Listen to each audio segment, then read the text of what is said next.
Plan ছাড়া হঠাৎ করে যেকোনো কিছু করাই আসলে অনেক বেশি সুন্দর হয়। তো সেদিন এরকমই একটা দিন ছিল আমাদের, যেহেতু ঈদের দিন অনেক বেশি বৃষ্টি ছিল। আমরা বের হয়েছিলাম ঠিকই, কিন্তু ঘোরাঘুরি করতে পারিনি। একটা কফি শপে গিয়েছিলাম, সুন্দর কিছু জায়গায় গিয়েছিলাম, কিন্তু একদম উপভোগ করতে পারিনি। ওয়েদার খারাপ থাকার কারণে মেঘ ছাড়া আর কিছুই দেখা যাচ্ছিল না।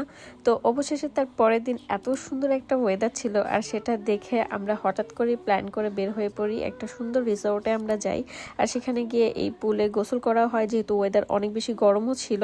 আর এখানে আমরা কোরিয়ান স্টাইলে মাংস ভেজে খাচ্ছিলাম, কারণ এটা পুরা ওখানে সম্ভব ছিল না, তাই আমরা যত শর্টকাটে করা যায় ওইভাবেই খাচ্ছিলাম। তারপরে অনেক বেশি ভালো লেগেছিল, যেহেতু ওয়েদার ভালো ছিল, সেখানে গোসল করা হয়েছে, তারপর বারবার উঠে এই খাবারটা খেতে অনেক বেশি ভালো লেগেছে। কোরিয়াতে আসার পরে আমি প্রথমে এটা একদমই খেতে পারতাম না, মনে হতো কি খায় কোরিয়ানরা, এটা কোনো খাবার হলো? কিন্তু এখন এটা আমার এত বেশি পছন্দ যে আমি ঘুরতে গেলেই বলি যে এইভাবে খাবার খাবো।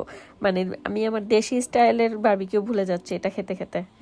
এটা ছবি পোস্ট করার পরে অনেকেই জায়গাটার নাম জানতে চেয়েছিলেন, তাদের জন্য কমেন্টে আমরা লিংক দিয়ে দিচ্ছি জায়গাটার। আপনারা চাইলে এখানে বুকিং করে আসতে পারেন। জায়গাটা অনেক বেশি সুন্দর, পাহাড় থেকে অনেক সুন্দর লাগে, যেহেতু আশেপাশে অনেক বেশি পাহাড় আছে। রিসোর্ট থেকে জায়গাটা অনেক বেশি আইসুদিংও লাগে। তো এটাই ছিল আমাদের ছোট্ট একটা ঘোরাঘুরির মোমেন্ট। সবাই সুস্থ থাকবেন, ভালো থাকবেন, আল্লাহ হাফিজ।